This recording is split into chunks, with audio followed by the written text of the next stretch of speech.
Buenos días. Muy buenos días para todos. Buenos días. Qué bueno volverles a ver. Es un gozo poder predicar la Biblia, poder predicar el Evangelio. Es de los gozos más grandes que alguien pueda experimentar y también compartir con ustedes como hermanos, sabiendo que Dios tiene propósito con esta iglesia y hay un solo, digamos, se podría decir que solo hay un propósito en una iglesia de cristianos, y es llevar al pueblo hacia Dios, es que el pueblo pueda conocer a Dios. En la medida en que un pueblo conoce a Dios, empiezan a vivir como Dios dice que se debe vivir. Entonces ese es el fin de la predicación y ese es el fin del Evangelio. Agradecidos por estos 3 años, contentos porque sabemos que la obra no se detiene, que Dios cumplirá su propósito, porque para eso nos llamó y nos dio la oportunidad de conocerle. Entonces la invitación es el 26, acuérdense, el día 13 de febrero daremos inicio a la escuela bíblica nuevamente. Se abre también primer nivel para los que quieran estudiar, que no han estudiado, pueden estudiar primer nivel, y los que ya venían estudiando, vamos a seguir estudiando. Dentro de 8 días tendremos la diapositiva, y en el mes de marzo vamos a realizar los bautismos. Les daremos la fecha también dentro de 8 días. ¿Listo? Los bautismos. Obvio que hablaremos del bautismo de aquí a ese tiempo. Levanten la mano quienes no se han bautizado. Pueden hacerlo, no tiene ningún costo, aclaro. No, una toga que hay que alquilar, la toga, pero el resto nada más. Si una bata, pues para que se puedan bautizar bien, si no venir en ropa que no es decorosa. Eso lo explicaremos después. Vamos al libro de Gálatas. ¿Cuántos vinieron hace 8 días? Y empezamos el libro de ¿qué? De Gálatas. Hoy vamos a continuar. Le decía a alguien ahorita que el tema de hoy es corto porque es duro, entonces va a ser corto, bueno, para que podamos salir tranquilos. Es un tema difícil, tanto de preparar como de exponer, entonces oremos que podamos entender el mensaje de hoy. Gálatas 1, 6 al 9. Dice la palabra: estoy maravillado de que tan pronto os hayáis alejado del que os llamó por la gracia de Cristo para seguir un evangelio diferente. No que haya otros, sino que hay algunos que os perturban y quieren pervertir el evangelio de Cristo. Mas si aún nosotros o un ángel del cielo os anunciare otro evangelio diferente del que os hemos anunciado, sea anatema. Como antes hemos dicho, también ahora lo repito: si alguno os predica diferente evangelio del que habéis recibido, sea ¿qué? Anatema. Señor, te damos gracias por esta mañana, por tu palabra. Te pedimos que nos ayudes, Dios, a comprenderla, que seas tú trayendo revelación de la Escritura. Enséñanos a oír tu voz. Queremos oír tu palabra, tu evangelio, Dios, y queremos hacerlo fielmente como está escrito. Te doy gracias por esta iglesia y te doy gracias por este privilegio en Cristo Jesús. Amén y amén. El tema de hoy se llama apartados para destrucción. Apartados para destrucción. De la misma manera como Dios ha apartado personas, objetos y grupos para la salvación, asimismo ha apartado también personas para la destrucción, naciones para la destrucción, objetos para la destrucción. Tenemos un caso, vamos a hacer una introducción basados en la Escritura y vamos al libro de Josué para hacer esa introducción, capítulo 6, versículos 7. Josué 6, 17 y 18. Vamos a mirar un caso como ejemplo bíblico para tener un fundamento y entender que durante toda la Biblia Dios ha escogido para destrucción y ha escogido ¿para qué? Para salvación. Tenemos el caso de Jericó, lo que Dios dijo acerca de esa ciudad y a través de Josué. Josué capítulo 6, versículos 17 al 18. Dice lo siguiente ahí: y será la ciudad anatema a Jehová con todas las cosas que están en ella. Solamente Rahab la ramera vivirá con todos los que estén en casa con ella, por cuando escondió a los mensajeros que enviamos. Pero vosotros guardaos del anatema, ni toquéis ni toméis alguna cosa del anatema, no sea que hagáis anatema el campamento de Israel y lo turbéis. Esta es la historia de la ciudad de Jericó, cuando el Señor da mandamientos y da una orden de que tomaran la ciudad y destruyeran todo y no tomaran absolutamente nada de allí. Pero si usted lee el versículo 1 del capítulo 7 siguiente, ahí donde estamos, dice: pero los hijos de Israel cometieron una prevaricación en cuanto al anatema, porque Acán, hijo de Carmi, hijo de Sabdi, hijo de Sera, de la tribu de Judá, tomó del anatema, y la ira de Jehová se encendió contra los hijos de Israel. El Señor dijo que esa ciudad quedaba maldita y que todo lo que hubiera dentro de ella, objetos y personas, también. Y un hombre llamado Acán cometió un pecado y tomó oro y tomó riquezas de allí y las escondió. Algo asombroso es que el pecado de un solo hombre contaminó todo el pueblo. Por eso el pecado de un miembro de la iglesia contamina la iglesia, aunque los demás miembros no sepan. Por eso el llamado que Dios hace a una iglesia de creyentes es a una vida ¿en qué? En santidad. A la gente no le importa eso. ¿Saben cuándo le importa eso? Cuando el cristiano tiene conciencia, cuando el cristiano le ha sido revelado Cristo y su evangelio, él empieza a vivir bajo una conciencia, a entender que hace parte del cuerpo de Cristo y que su pecado no solo afecta a su vida, sino afecta a la congregación. ¿Qué quiere decir eso? ¿Que la congregación dejará de funcionar porque hay pecadores en medio de ella? No, nunca. Quiere decir que Dios traerá conciencia al corazón de nosotros como pecadores para ayudarnos a ordenar nuestros caminos. ¿Cuál es la función entonces? Cuando se predica, que la gente ordene sus caminos. Que alguien llegó en fornicación, la iglesia debe procurar, enseñar, llevarle a que se case. Que alguien llegó atado a las drogas, a los vicios, la palabra trae libertad para que esa persona pueda ¿qué? Ser libre y encontrar el propósito. Que alguien llegó separado, pero su hogar se puede restaurar. Que alguien llegó con cuestiones de ocultismo, entonces la Biblia trae luz a su vida y él abandona el ocultismo, abandona los ídolos y viene a Dios. Entonces Dios busca eso en una congregación. Por eso Gálatas es la carta de la libertad cristiana. Los problemas comenzaron cuando Acán tomó lo que le había sido maldecido por Dios, y eso trajo consecuencias no solo a él, sino también a todo el pueblo. Hay cosas que Dios dice que nosotros no debemos tomar y las tomamos. Tomamos lo que Dios dice que no debemos tomar. Versículo 12 del mismo texto de Josué 7 dice: por esto los hijos de Israel no podrán hacer frente a sus enemigos. ¿Sí ven la consecuencia? Ellos quedaron debilitados para pelear contra sus enemigos.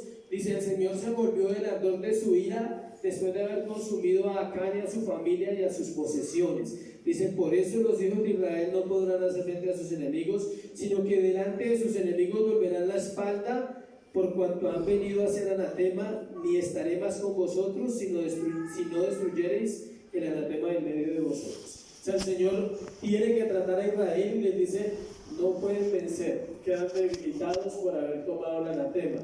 El cristiano que no toma en serio la vida cristiana va a tener problemas.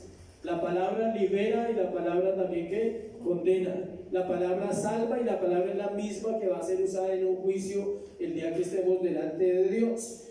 Luego dice que el Señor se volvió del ardor de su ira después de haber consumido a Acán y a su familia y a sus posesiones. O sea, solo cuando vino el juicio sobre Acán y el mismo pueblo lo sacó, lo apedreó, lo mató y quemó todas sus cosas, inmediatamente la ira del Señor ¿qué? Se aplacó y volvió el proceso con ellos. El lugar donde sucedió esto se le dio el nombre del Valle de Acor, que significa turbación y simboliza el destino de aquellos que intentan aprovecharse de lo que Dios ha condenado. El Nuevo Testamento nos habla de dos categorías de personas que Dios aparta para destrucción. En la primer grupo de personas están todos aquellos que no aman al Señor Jesucristo. Acompáñenme a 1 Corintios 16, 22. Lo que leí lo encuentran en el capítulo de Jueces, de Josué 7, los que quieran leerlo. 1 Corintios, capítulo 16, versículo 22.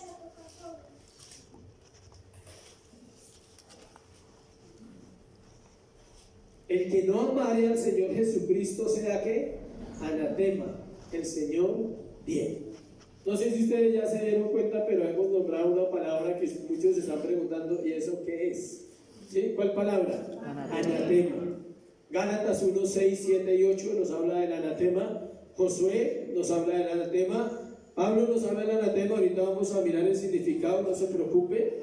La segunda, ese es el primer grupo de personas que están destinados para destrucción. El que no amare al Señor Jesucristo sea ¿qué? Anatema. La palabra anatema significa maldición, destrucción. O sea, se ha destruido, o sea ¿qué? Maldecido. No por el hombre, aclaro. No es el hombre el que puede maldecir. Ese es otro punto que quiero aclarar porque aprendimos mal. Todo el mundo aprendió de las maldiciones y se hablaba más de la maldición que de la bendición. El hombre no puede maldecir, escuche. El hombre no puede maldecir a menos que sea Dios el que ha permitido una maldición sobre el otro hombre, sobre el ser humano. Por eso cuando alguien maldice, por ejemplo, le pongo yo de ejemplo. Alguien pasa y me maldice a mí, me dice, yo maldigo su vida, a mí no me afana, o sea, a mí no me preocupa nada de eso. Él no puede maldecirme, ¿por qué? Porque nosotros estamos bajo ¿qué? Bajo bendición. O sea, los hijos de Dios, escuche bien, no pueden ser maldecidos por nadie, ni por un brujo, ni por un sacerdote satánico, por nadie. Ningún hombre en la tierra, ningún poder, ninguna entidad demoníaca tiene poder y autoridad para maldecir a un hijo de Dios. Solo hay alguien que puede maldecir. ¿Quién? Dios. Porque Él es bendición y Él es ¿qué? Maldición para los que Él quiere.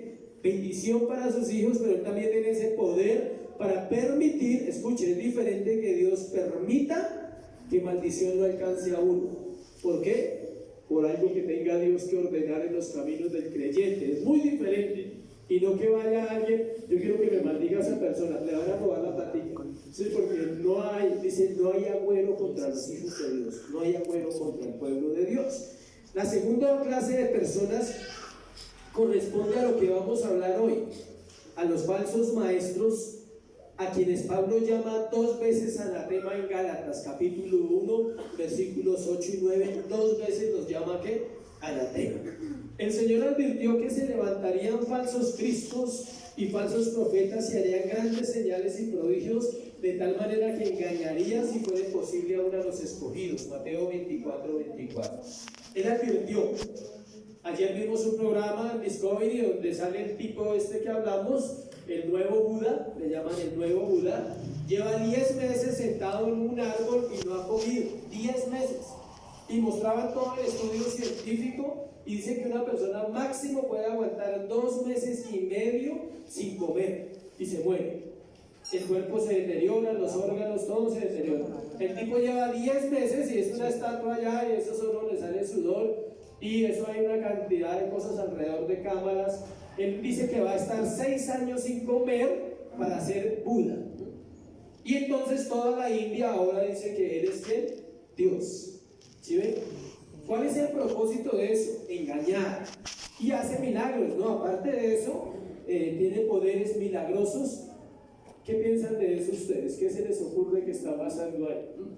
Es sencillo, miren, no se complique la mente. Es un demonio. Solo un demonio no come. Los ángeles no comen, los demonios no comen. El cuerpo tiene que comer obligatoriamente. Y usted lo ve 10 meses sin comer y no pasa nada. Una estatua ahí. ¿Creen que un hombre puede hacer eso? No. Pero un espíritu inmundo, un demonio engañador, sí puede tomar un cuerpo y hacer eso. ¿Para qué? Para llevar a miles. Los de la India son millones de personas y a ellos les encanta eso. Eso todo el mundo está allá, tiene discípulos, tiene de todo movimiento, porque él hace milagros y prodigios. Y la Biblia dice que el Señor advirtió que se levantarían falsos cristos y falsos profetas. No dicen que sea un Cristo, dicen que es ¿quién? Dios. Él no está diciendo que sea Cristo, lo están llamando ¿qué? Él es Dios. Porque dicen que solo Dios puede hacer eso, no comer. Y es cierto, solo Dios puede hacerlo. Pero Satanás utilizará lo que sea para llevar a miles de personas ¿a qué? Al engaño y a la perdición. Los falsos maestros son hijos del diablo porque hablan mentiras y los deseos de su padre quieren hacer. Juan 8:44. Pablo también le recordó a Timoteo que las personas de esa calaña que habían estado en la iglesia de Éfeso, él los había entregado a Satanás para que aprendan a no blasfemar. Pablo nombra 4 características de los falsos maestros. Miremos Hechos capítulo 13, versículos 7 al 10. Hechos 7, 13 al 10. Aquí encontramos una historia que para muchos es conocida, pero hoy vamos a aprender un poquito. Hechos capítulo 7, del 13 al 10. Vino entonces, y enseguida. Hechos 13, sí, perdón, muy bien, gracias. Hechos 13, del 7 al 10. Ahí está el famoso Bar Jesús, el mago, el falso profeta judío llamado ¿qué? Bar Jesús, capítulo 13, versículo 6. Versículo 7 dice que estaba con el procónsul Sergio Paulo, varón prudente. Este, llamando a Bernabé y a Saulo, deseaba oír la palabra de Dios. Había un hombre del gobierno que quería oír la palabra de Dios, ahí dice, pero le resistía Elimas el mago, pues así se tradujo su nombre, procurando apartarle de la fe al procónsul. Entonces Saulo, que también es Pablo, lleno del Espíritu Santo, fijándole los ojos, dijo: oh, lleno de todo engaño, de toda maldad, hijo del diablo, enemigo de toda justicia, ¿no cesarás de trastornar los caminos rectos del Señor? Ahora pues, he aquí, la mano del Señor está contra ti, serás ciego, no verás el sol por algún tiempo. E inmediatamente cayeron sobre él oscuridad y tinieblas, y andando alrededor buscaba quien le condujese de la mano. Si escuchamos alguna vez una mala enseñanza de este texto, es sencillo. Simplemente son las 4 características de los falsos maestros. No es el diablo el que está ahí, son las características que se manifiestan en aquellos que estorban la palabra de Dios, que no quieren que el pueblo venga a Dios. Y ahorita en el estudio del pasaje de hoy vamos a aprender sobre eso. Son engañadores. 1, 2 son hijos del diablo. 3 son enemigos de toda justicia. Y 4 son pervertidores del evangelio. Este es un falso maestro. La principal arma de Satanás es el engaño. Pablo lo advierte claramente en 2 de Tesalonicenses 9 al 10. ¿Cuál es el arma más poderosa que él tiene? El engaño. Y no la ha cambiado, no la ha renovado. Desde que la humanidad fue creada, usa la misma. ¿Sabe qué es lo más duro? Que le sirve. O sea, le funciona bien. Es perfecto el engaño en él. Engañó a Eva, ha engañado a miles de hombres, sigue engañando a través de la misma iglesia. 2 de Tesalonicenses 2 del 9 al 10 dice lo siguiente: inicuo cuyo advenimiento es por obra de Satanás, con gran poder y señales y prodigios mentirosos, con todo engaño de iniquidad para los que se pierden, por cuanto no recibieron el amor de la verdad para ser salvos. Ahí está hablando que es que engañoso, dice. Inicuo cuyo advenimiento es por obra de Satanás, con gran poder y señales y prodigios ¿qué? Mentirosos. O sea, hay una herramienta que el diablo ha usado siempre dentro del pueblo cristiano y se llama el engaño. ¿Qué es el engaño? Verdades a medias. Ese es el engaño. En el pasaje que vamos a mirar hoy, el apóstol presenta 3 facetas de su fuerte oposición a la herejía que se estaba enseñando en la iglesia de Galacia. Veremos su asombro primero, luego veremos su sabiduría y luego veremos ¿qué? Su advertencia. Esos son los puntos que vamos a tratar hoy. ¿Por qué hacía esa introducción? Porque es necesario que la iglesia comprenda que bíblicamente Dios ha advertido durante todas las generaciones a través de su palabra el engaño tan fuerte que se vive en el evangelio. No es ahora, escuchen, no es esta generación la que está siendo engañada. Todas las generaciones han sido ¿qué? engañadas. Siempre ha habido movimientos. En Estados Unidos se han levantado sectas que han llevado gente hasta el suicidio. O sea, que han llevado a toda una congregación ¿a qué? A matarse. Se han levantado movimientos muy difíciles de discernir. Hago una aclaración acá, escuche. Lo que yo voy a exponer no tiene que ver con las sectas. O sea, no son las sectas las que hablan en contra de Dios, escuche. No son los movimientos ateos los que están pervirtiendo el evangelio. No pueden hacerlo. El ateo no puede pervertir el evangelio. ¿Por qué? Porque no lo conoce. Porque no tiene ni idea de qué es el evangelio. Las sectas no pueden dañar el mensaje de Dios. Escuchen, no pueden. ¿Por qué? Porque todo el mundo sabe que son ¿qué? Sectas. La gente, o sea, se habla abiertamente de cosas que no están en la Biblia. Entonces la gente dice, uy, no, eso por allá yo no voy. Esos sitios son raros, donde hacen cosas raras. La pregunta es, ¿a quiénes se está refiriendo Pablo? A personas dentro de la misma iglesia que pueden dañar la iglesia, y en todos los tiempos ha habido grupos y movimientos que se llaman cristianos que predican mal, que predican herejías, que van en contra de la Biblia. Ahorita vamos a mirar algunas de ellas. Miremos el primer punto. Gálatas 1, versículo 6.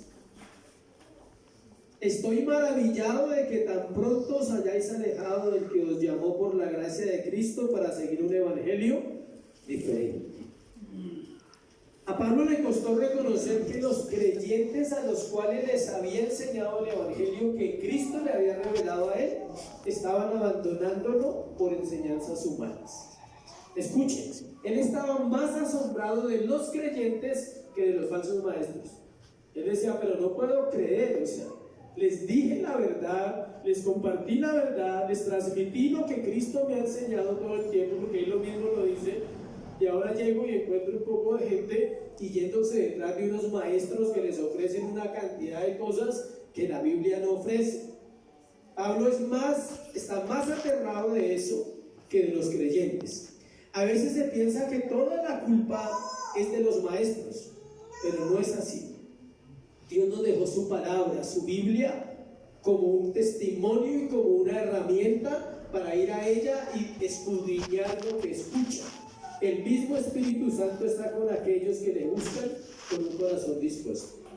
Durante muchos años mi cuestionamiento era ese: ¿por qué se dice tal y tal cosa si la Biblia no lo dice?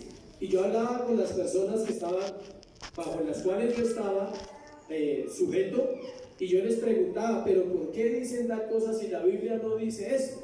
¿Sí? Porque yo leía la Biblia, porque cada mensaje que escuchaba, yo llegaba a la casa y me iba y miraba comentarios y miraba y hacía mis estudios, y yo decía, pero esto no tiene nada que ver con lo que están enseñando. Y eso me ayudó a estar siempre pensando y diciendo, como que esto no es el lugar donde realmente está la palabra. Los Gálatas habían tenido el privilegio de ser enseñados por el más grande maestro de la iglesia primitiva.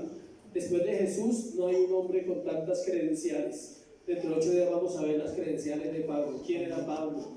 Sus credenciales. Todo Gálatas nos lleva a estudiar la vida de Pablo y es muy rico. Lo cual también nos muestra que por muy bueno que sea el que enseña, los resultados son del Señor. Escuchen bien esto.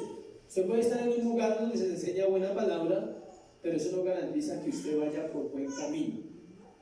Es también su disposición, es también su trabajo, es también ir y escudriñar las Escrituras, ir y orar y decirle a Dios, gracias por la palabra, estoy convencido, estoy seguro que vamos por donde vamos. Aún hoy nos asombramos de personas que conociendo, asistiendo, terminan aceptando las ideas del mundo, justificando sus actos, su pereza, su negligencia y su pecado. Encontramos millones de personas que se llaman cristianos justificando sus acciones de pereza, sus actos de pecado, por filosofías humanas que se han filtrado dentro de la iglesia, por motivación, por psicología, por sociología que se ha filtrado dentro de la iglesia, y eso hace que el cristiano sea débil en los fundamentos firmes de la palabra. No tiene discernimiento.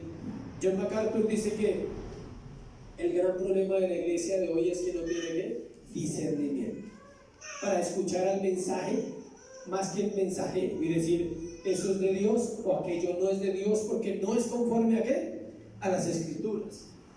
Dice que se alejaron del que los llamó. Véalo ahí, dice: estoy maravillado de que tan pronto os hayáis alejado de qué, del que los llamó, no de él. Pablo no dice: estoy maravillado que hayan dejado mis enseñanzas. Entonces no sería un buen predicador. A él no le preocupan las enseñanzas de él. Él dice: estoy preocupado de que se hayan separado de aquel que ¿qué? Los llamó. ¿Quién los llamó a ellos? Dios. Solo Dios llama, solo Dios salva, solo Dios rescata una vida de las tinieblas. Además también dice que es ¿por qué? Por gracia. Y dice que los llamó por la gracia de Cristo, no porque fuéramos buenos. Entienda eso. Todo creyente que piense que Dios lo llamó porque es bueno está perdido, todavía no ha entendido el Evangelio. ¿Sabe por qué lo llamó? Por gracia, por misericordia. Porque dice: tendré misericordia del que yo ¿qué? Tendré misericordia. Dentro de eso pues nos escogió a nosotros. Es tan importante estar predicando constantemente las verdades centrales del Evangelio, porque algunos de los que llevan más tiempo se piensan que está bien. O sea, ¿por qué es importante estar recordando cada semana el Evangelio? Porque uno dice: no, esa persona ya lleva como 10 años, lee la Biblia, ora, estudia, enseña. Entonces uno dice: ¿será que esa persona ya está bien? Y resulta que en la congregación casi siempre, dentro de los que ya llevan más tiempo, hay personas batallando con pensamientos internos. Hay personas que dicen: pero estoy cansado, pero esto, han abandonado su fe sin darse cuenta, han menguado en la lectura, han menguado en la oración. A pesar de que se insiste y se insiste, hay gente que va para abajo. Y un mensaje que sea práctico, que sea del Evangelio semanalmente, en algún momento puede llegar a su corazón y volverle a ¿qué? A levantar. Por eso dice, vamos a mirar lo que dice el apóstol Pedro sobre este tema. Segunda de Pedro, capítulo 1, versículo 12 al 15. Es la tarea que está haciendo Pablo, la tarea que hace Pedro, la tarea que tengo que hacer yo semanalmente. Segunda de Pedro, capítulo 1, del 12 al 15. Miren lo que dice el apóstol Pedro, siendo un pastor anciano, siendo un hombre que tiene una congregación. Dice: por esto yo no dejaré de recordaros siempre estas cosas, aunque vosotros las sepáis y estéis confirmados en la verdad presente. Él les está diciendo: aunque ustedes sean salvos, aunque muchos hayan nacido de nuevo, no dejaré de recordarles siempre el Evangelio, está diciendo Pedro. Luego dice en el versículo 13: pues tengo por justo, en tanto que estoy en este cuerpo, el despertaros con amonestación, sabiendo que en breve debo abandonar el cuerpo, como nuestro Señor Jesucristo me ha declarado. También yo procuraré con diligencia que después de mi partida vosotros podráis en todo momento tener memoria de estas cosas. Él dice: yo estoy seguro que voy a morir, porque solo 2 hombres en la Biblia hablan que Dios les revela la muerte: Pedro y Pablo. A ellos 2 Dios les dice que van a morir. No me pregunten cómo, pero ellos lo dicen. No sé cuándo se lo dijo, ni sé la fecha, ni nada, pero él les dijo que iban a morir. Y él dice: estoy pronto a abandonar este cuerpo, voy a morir, me voy a ir, pero me aseguraré de una cosa, y es que voy a dejar personas que les estén ¿qué? Recordando el Evangelio. Entonces él deja discípulos, deja predicadores que le estén recordando a la iglesia. Las personas a las cuales va dirigida la carta a los Gálatas eran creyentes, nunca se le olvide eso. Aquí no está hablando de mundanos, aquí no está hablando de perdidos, aquí no está hablando de impíos. Le voy a dar los versículos. En el versículo, capítulo 1, versículo 2 y versículo 11, llama hermanos. 1:2 dice: todos los hermanos que están conmigo en las iglesias de Galacia. Versículo 11 del capítulo 1: mas os hago saber que, hermanos, que el evangelio anunciado por mí no es según hombre. Otros versículos, capítulo 3, versículo 15 de Gálatas: hermanos, hablo en términos humanos. Versículo 12 del capítulo 4: os ruego, hermanos. ¿Sí ven? ¿Por qué hacemos esa aclaración? Y versículo 13 del capítulo 5: porque vosotros ¿qué? Hermanos. ¿Por qué hacemos la aclaración? Porque esto es para hermanos, es para la iglesia, no es para el mundo. Este mensaje no se podría predicar en un lugar donde haya gente, mucha gente del mundo.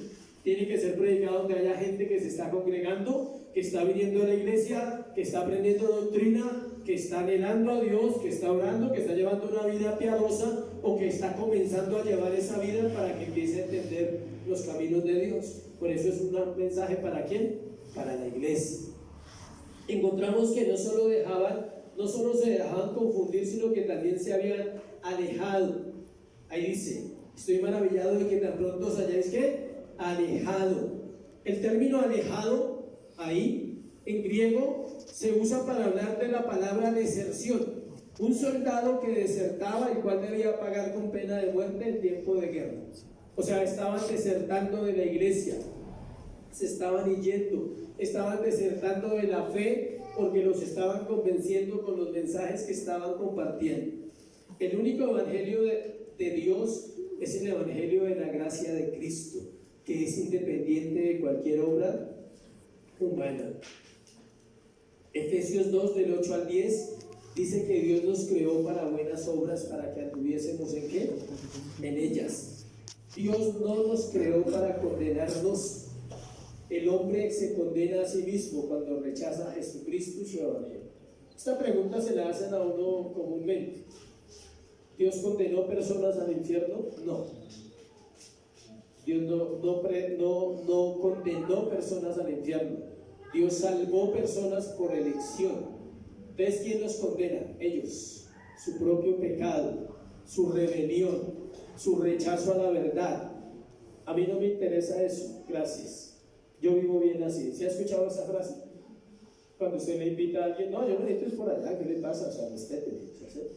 Rechazan la obra de Cristo, no rechazan al mensajero. ¿Rechazan a quién? Al mensaje.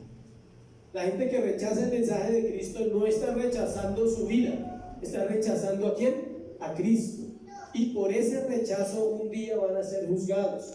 Toda persona, escuchen, toda persona en la tierra, absolutamente todo ser humano que haya nacido, que haya muerto, que vaya a nacer y esté vivo o vaya a morir, todos tienen la oportunidad de evangelio.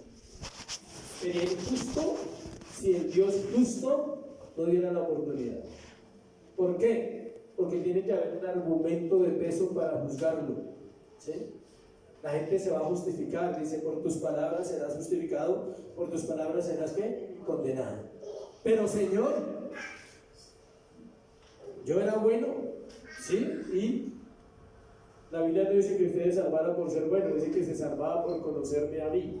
¿Sí? Usted era bueno para sí mismo, escuche. ¿Ustedes creen que a uno le conviene ser bueno o malo? ¿Qué es más conveniente? Ser bueno. No necesita la Biblia para eso, ni está en ningún versículo.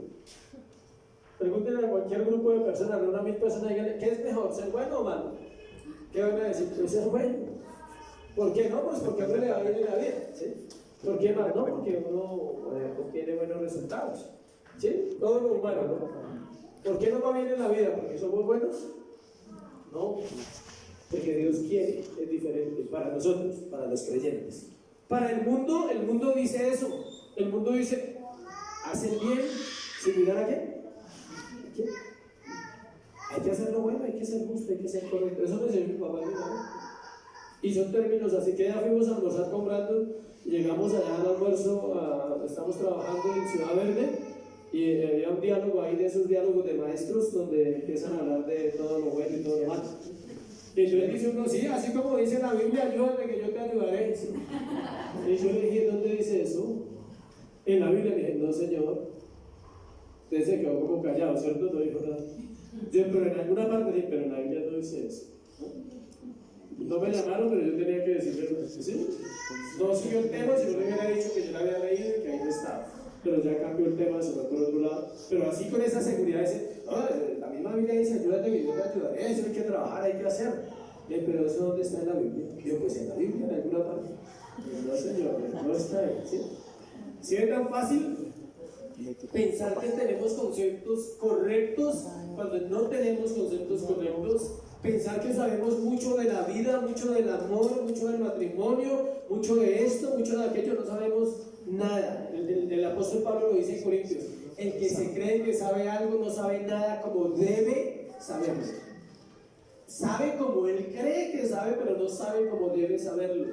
Y la iglesia de Gálatas estaba en un problema terrible. Y cuando hablamos de un evangelio diferente, no se refiere a las sectas, vamos a aclarar eso en el siguiente punto, o enseñanzas en contra de Dios. Vamos a ampliarlo en el segundo punto. Sabiduría de Pablo con respecto al engaño por los falsos maestros. Vamos a aclarar este punto. Los judaizantes pensaban que sus enseñanzas torcidas hacían parte del evangelio verdadero, pero Pablo declara en el versículo 6 que es un evangelio diferente. La última parte del 6 de Gálatas dice: para seguir un evangelio diferente. Gálatas versículo 7. Expliquemos en qué consistía lo que ellos estaban haciendo. Como dijimos anteriormente, aquí no se está hablando de sectas o grupos contra Dios. Lo grave es que se está predicando solo una parte del evangelio y se mezclaba con otras enseñanzas que no eran provechosas para nada en el alma del creyente. Escuchen. Quizá las enseñanzas beneficiaban la vida del creyente terrenal, pero no beneficiaban la vida eterna que él va a tener. Cualquier parecido con la realidad es solo coincidencia. Hoy en día el mensaje es igual. Vamos a poner un ejemplo de un reloj. Piense bien. ¿Quiénes manejan alarma para levantarse? Yo la manejo todos los días. ¿Quiénes manejan alarma para salir reloj para salir de la casa? Tienen una hora ya. ¿Quiénes miran el reloj en un horario que tienen que cumplir? Yo ahorita estoy cumpliendo horario como cualquier persona. Entonces hay un ejemplo del reloj que está atrasado 5 minutos y el reloj que está atrasado 5 horas. ¿Cuál afecta más? 5 horas. ¿Cuál? No, hay uno que afecta más. Piense. Por eso le dije, piense la respuesta. ¿Cuál le afecta más? El de 5 minutos. El de las 5 horas no le afecta porque está atrasado 5 horas. Usted se levanta a las 3 de la mañana y tenía que levantarse a las 8 de la mañana, está atrasado 5 minutos y usted empieza a correr. Cuando se da cuenta que está atrasado 5 horas, ¿usted qué hace? Pues se tranquiliza. Pero ¿qué pasa si el reloj está atrasado 5 minutos y usted no se da cuenta? Es más, ¿para dónde va el ejemplo? Escuche, que lo que pervierte el evangelio está muy cerca de la verdad, es cerquita. Son conceptos muy finos, muy trabajados, muy parecidos. ¿Sí? Donde a usted le dicen algo, sí, pero sí, y la gente lo justifica. Le voy a leer un versículo. Este ejercicio ya lo hice aquí con varios en la iglesia, pero quiero en otros grupos, pero quiero hacerlo aquí.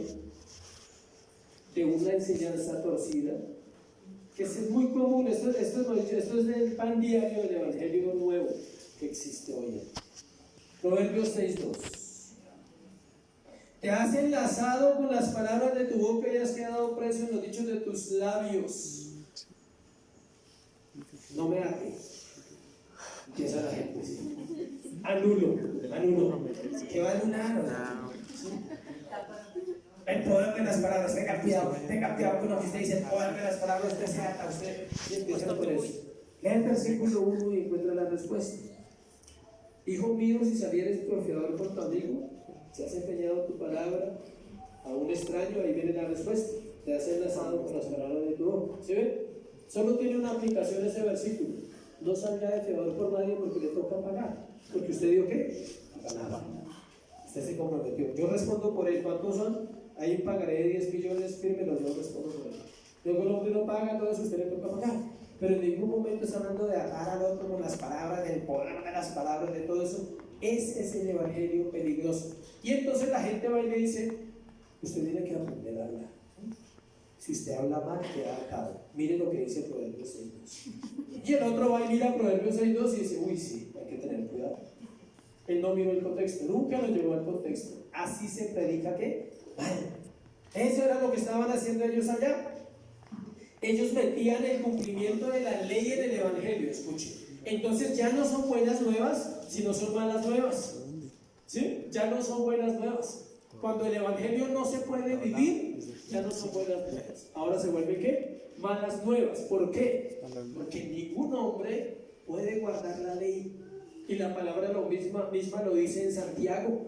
Dice, Santiago 2:10, porque cualquiera que guardare toda la ley, pero omitiere en un punto, se hace culpable de todos.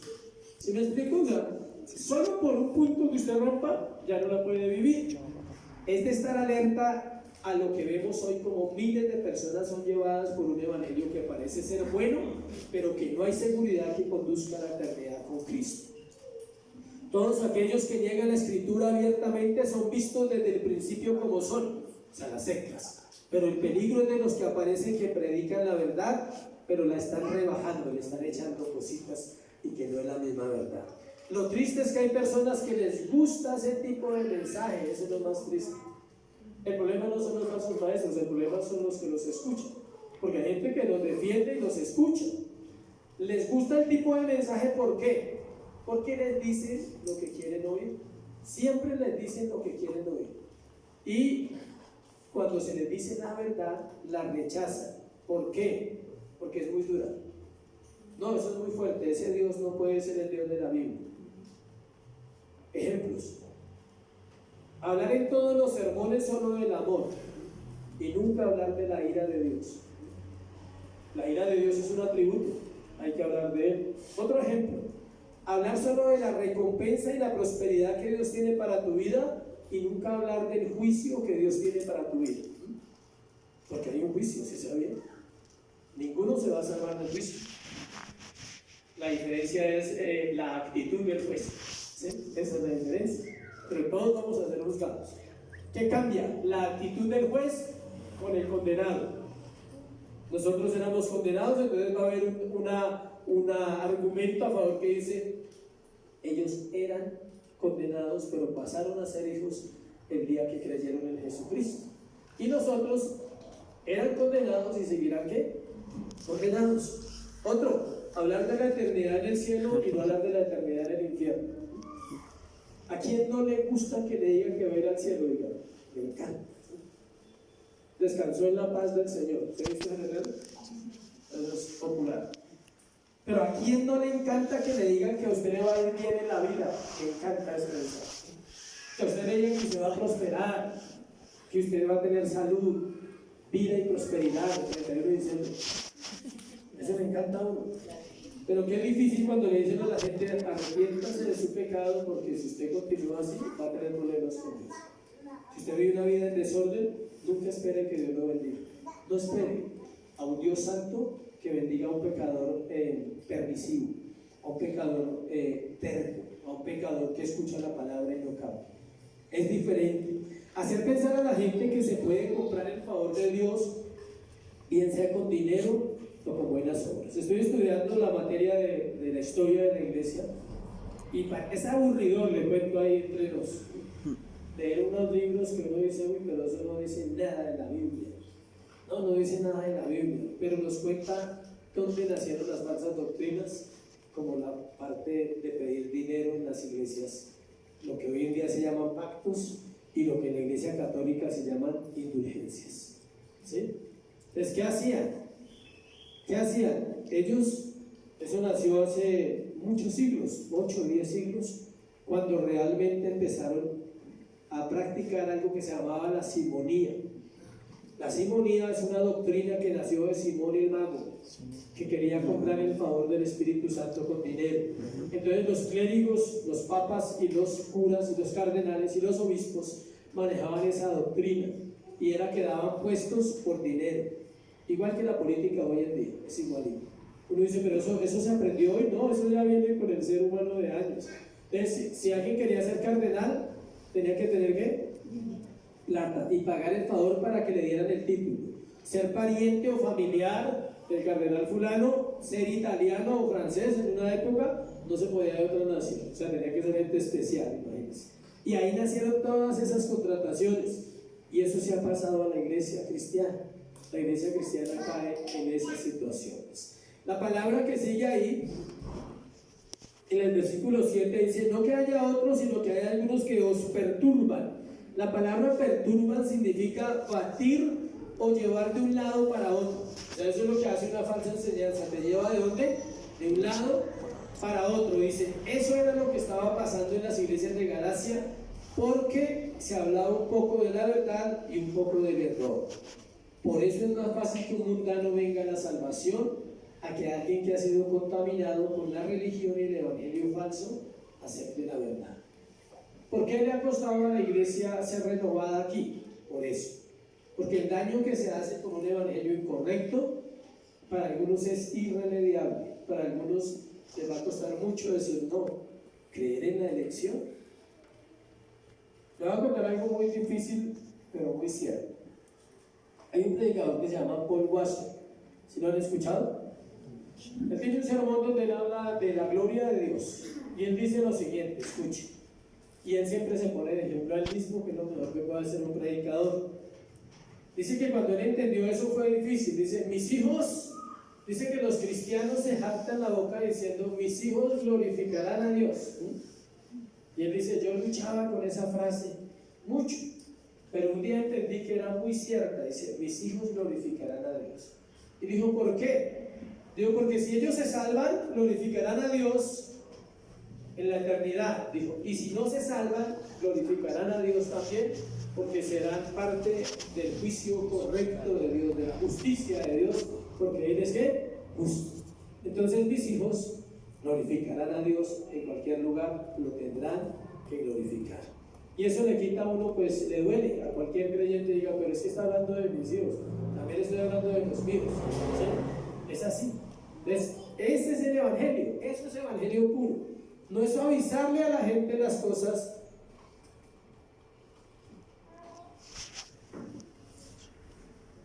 No es suavizarle a la gente las cosas para que la gente se sienta más cómoda. Realmente, ¿qué es lo que pasa cuando el evangelio es mezclado? Aparentemente nada, pero solo lo sabremos si experimentamos una gracia constante. No pasa nada, uno dice, pero ¿qué tiene? ¿Cómo me doy cuenta que está filtrado? Porque la Biblia es clara. Esa es una de las cosas más graves, y es dejar de vivir por gracia. ¿Cuándo el evangelio se filtra? Cuando la gente tiene que hacer cosas para salvarse, pagar dinero para salvarse y hacer obras para salvarse. Entonces nuestros ojos ya no están puestos en el autor y consumador de la fe, que es Jesucristo en Hebreos 12:2, sino que lo que hemos logrado y queremos seguir logrando está basado en nuestra fuerza, y ya no es para glorificar a Dios, sino para glorificarnos a nosotros mismos. Tercero y último, advertencia apostólica de la destrucción de Dios. Versículo 8, versículo 9. Mas si aún nosotros o un ángel del cielo anunciare otro evangelio diferente del que os hemos anunciado, sea que anatema. Como antes hemos dicho, también ahora lo repito, si algunos predica diferente evangelio del que habéis recibido, sea anatema. Encontramos aquí dos versos que nos hablan de la maldición que Dios ha destinado para aquellos que predican otro evangelio.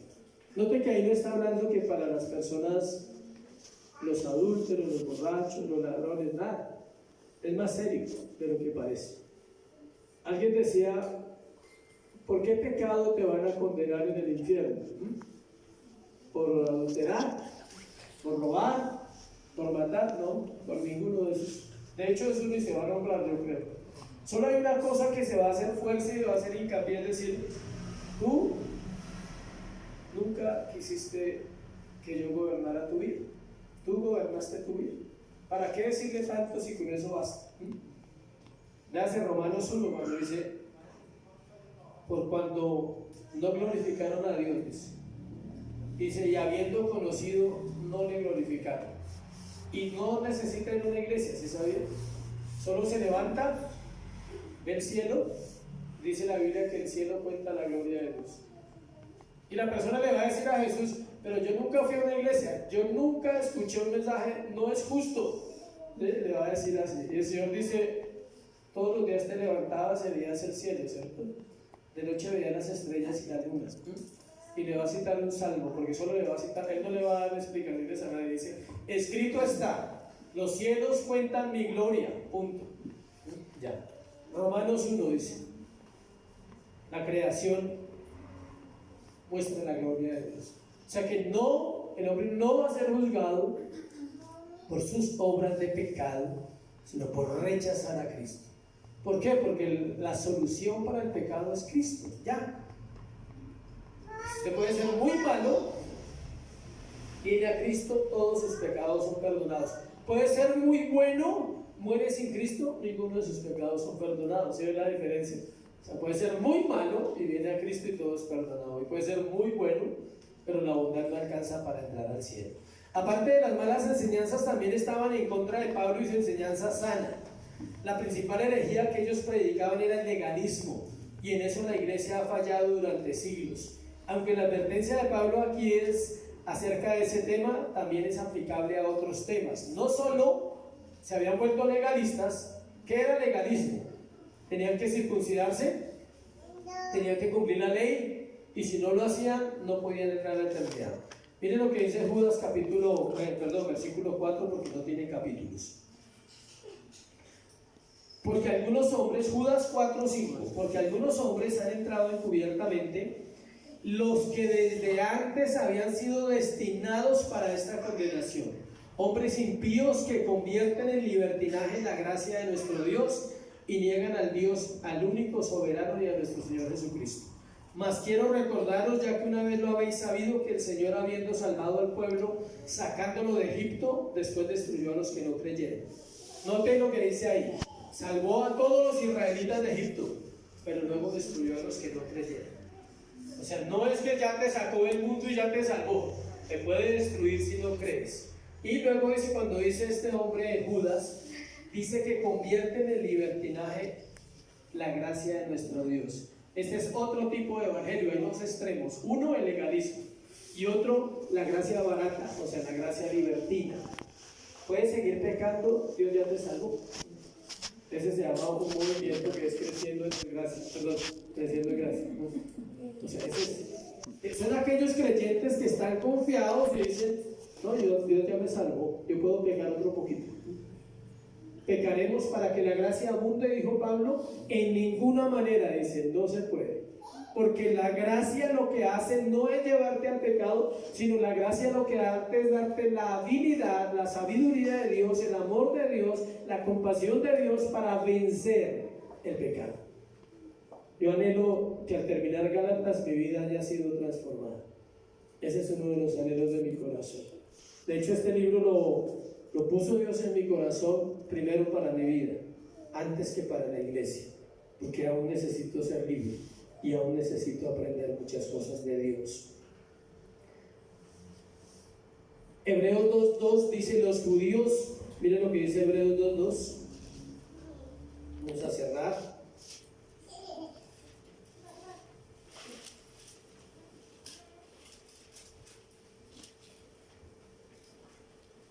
Porque si la palabra dicha por medio de los ángeles fue firme y toda transgresión y desobediencia recibió justa retribución, ¿cómo escaparemos nosotros si descuidamos una salvación tan grande? La salvación no se puede descuidar, iglesia. Aunque es por gracia, es gratis. El cristiano tiene el deber de vivir como la Biblia dice, de ser testimonio de su Señor. ¿Y por qué nombra a los ángeles ahí? Ahí está el punto doctrinal que los judaizantes predicaban en Gálatas.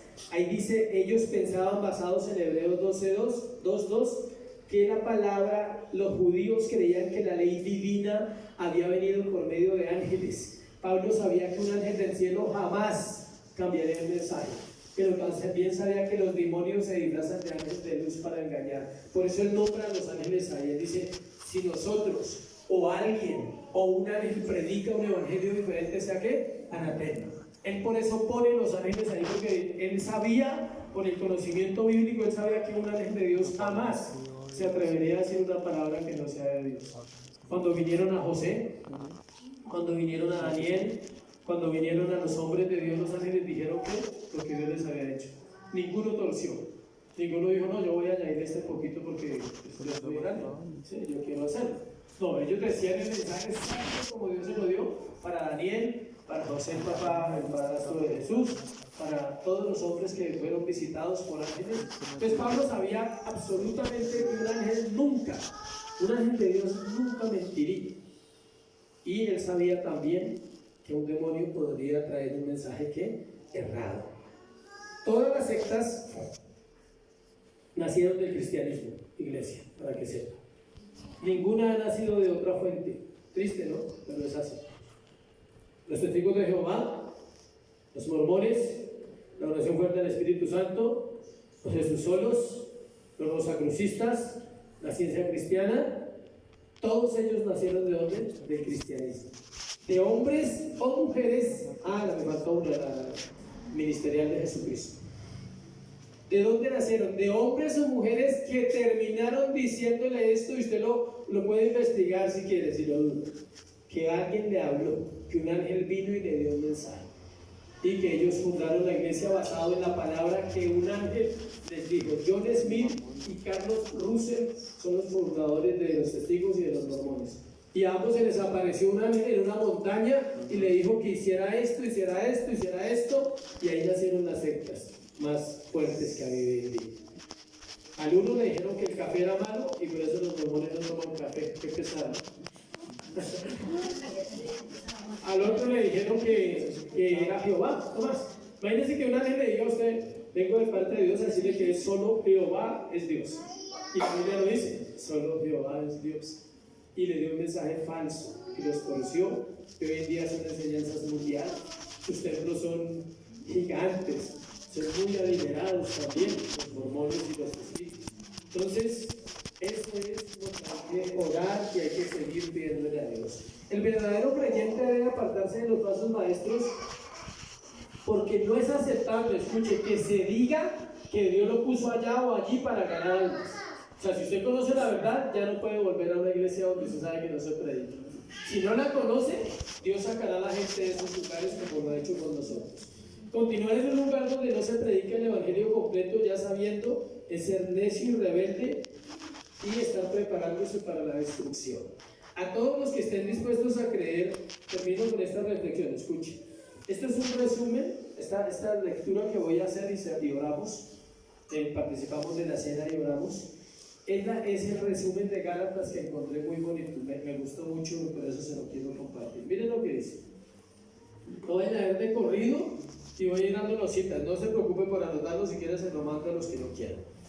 A todos los que estén dispuestos a creer en la palabra de Dios, Gálatas muestra el camino hacia la libertad verdadera, 5.1. Esa libertad genuina no es ni el legalismo ni el libertinaje. Es la libertad de ser esclavo de Cristo. Consiste en ser llevado cautivo en su cortejo, es decir, rendirse uno mismo al Dios Trino, tal como se ve revelado en Jesucristo para salvación. Esta libertad se encuentra cuando uno está dispuesto a dejar todo intento de salvarse a sí mismo y aceptar a Cristo Jesús como Señor y Salvador, gloriándose solamente en su cruz, 6.14. Todo eso está en Gálatas. Y confiando en Él como aquel que cumplió con la ley, 3.13.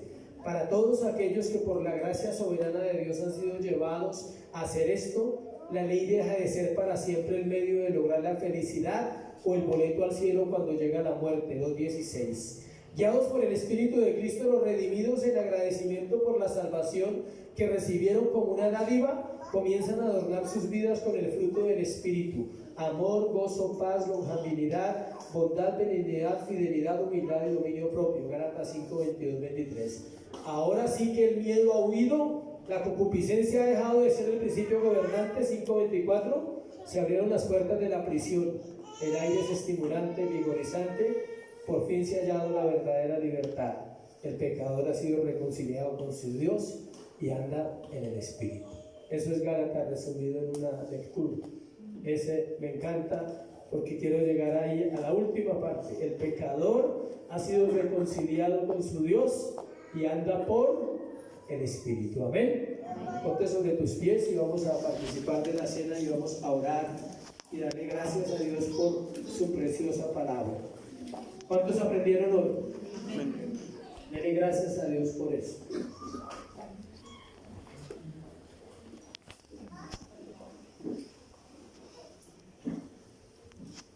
En el reparte vamos a citar texto para la cena. 1 Corintios capítulo 11, versículo 23. Solo voy a leer un verso nomás. Vamos a compartir una reflexión de 5 minutos. 1 Corintios 11, 23. Porque yo recibí del Señor lo que también os he enseñado, que el Señor Jesús la noche que fue entregado tomó pan. Siempre que se va a compartir la cena citamos el mismo texto. ¿Por qué? Porque es recordar únicamente la muerte del Señor Jesucristo. Pablo dice que él se propuso una sola cosa y era predicar a Cristo y a ¿qué? Crucificado. Pues cada vez que tú vas a participar de la cena, no tiene otro propósito la cena, escuche. Ni la copita que le están dando, ni la galletita que le están dando limpia el pecado.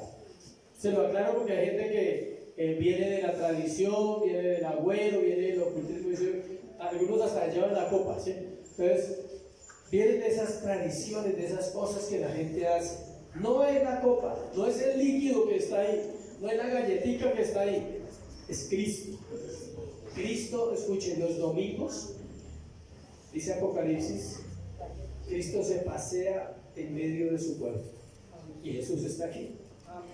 Él está aquí por causa de Él, no de nosotros.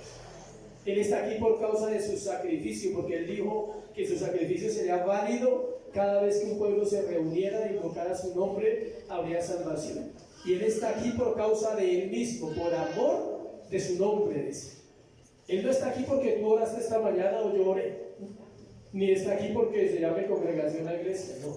Él está aquí porque Él es fiel, lo cantamos, porque Él permanece fiel, porque Él es inmutable, su palabra es inmutable. Él dice, yo no cambiaré aunque los tiempos pasen, yo no cambiaré aunque el hombre me rechace, yo no cambiaré aunque el hombre me sea infiel, yo no cambiaré aunque el hombre haya pecado toda una semana y venga el domingo y dice, yo no cambiaré, estaré ahí para escuchar su corazón. Esa es la gracia y esa es la comunión que tenemos como iglesia, de que dice el apóstol Pablo, hasta cerrar los ojos, dice, y puedes palparle, y puedes sentirle, puedes saber que Él está en tu corazón. Un consejo final, nunca busques a Dios afuera, no está. A veces pensamos que está allá, Él está acá. Él no está fuera de su pueblo, está dentro de su pueblo. Dios mora con Él, sobre y Él. Mora sobre su pueblo, mora con su pueblo y mora en su pueblo. La tercera es la más importante. Si hay personas en una iglesia que no son salvos, Dios está sobre la iglesia y ellos están ahí y no son salvos. Y Dios está con la iglesia y ellos están ahí y no son salvos. Pero es diferente cuando dice, Él está en su iglesia, en su pueblo. Está en los salvos. Pero lo bueno de todo y la buena noticia siempre es que hoy puede ser salvo el que quiera, el que sabe que necesita esa salvación. Puede simplemente creerlo, venir a Jesús, cerrar sus ojos y decirle, creo en tu sacrificio, creo plenamente en tu verdad, creo que moriste por mí. Queremos que orando para montar esa canción de creo, porque es muy linda. O sea, creo en nuestro Dios el Padre, en su Hijo Cristo el Rey. Creo en el Espíritu Santo, Dios tres en uno es. Creo que resucitaste, creo que volverás. Y dice luego, creo en la iglesia, creo en la comunión, creo que Jesús es un abogado. O sea, todo es el credo de la iglesia cristiana. Y pronto lo vamos a tener para poder cantarlo con todo nuestro corazón. Amén. Vamos a participar del pan. Puedes participar y medita mientras participas. Solo recuerda el sacrificio de Jesús y lo que dice Gálatas: a libertad fuimos llamados para no estar otra vez bajo la ley y bajo la esclavitud. Puedes participar de la copa.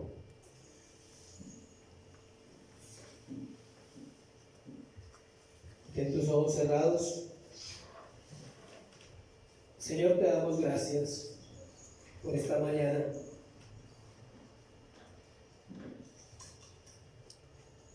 Muchas gracias, Dios. Gracias. No hay otra palabra que podamos decir esta mañana como iglesia, y es gracias por tu obra, por tu cruz, por tu sangre. Gracias. Esa sangre preciosa hoy limpia la iglesia, limpia a la esposa, Señor, del pecado, de la maldad, del engaño, Dios, líbranos del engaño de este siglo, Dios, de la mala enseñanza, líbranos, Señor. Gracias por morir por mí. Díselo a Él. Gracias por morir por mí. No era posible, Dios, si tú no lo hacías, no era posible una vida diferente para tu iglesia, para tu pueblo. Por eso nuestra oración es gracias por la cruz, gracias Jesús por ser nuestro Dios. Hoy trae a memoria la obra perfecta, Dios, que todos los que somos hijos recordemos hoy tu obra perfecta en ese madero, ver allí cómo se cumplió tu propósito por nosotros. Y si alguien no es salvo, yo oro, Señor, trae salvación. Dios trae revelación en esta hora de Cristo, de su verdad, de su palabra, de su evangelio a su corazón, Señor. Sé que hay personas que no son salvas, Dios, pero sé también que tu palabra no vuelve vacía y que ella cumple ese propósito para el cual la enviaste: salvar a los hombres, salvar al pecador, traer vida sobre la muerte, Señor, traer vida sobre lo que ha estado muerto, esperanza sobre lo que se había perdido. Tu palabra lo dice, que el Hijo del Hombre vino a salvar lo que se había perdido. La imagen de Dios que está en nosotros tiene que verse a través de este tiempo, Dios, de este libro tan hermoso como es Gálatas. Hoy te doy gracias por tu palabra en el nombre de Jesús. Amén y amén. Dios les bendiga, Dios les guarde. Dale un aplauso a Jesús. Si es para Él, hazlo fuerte.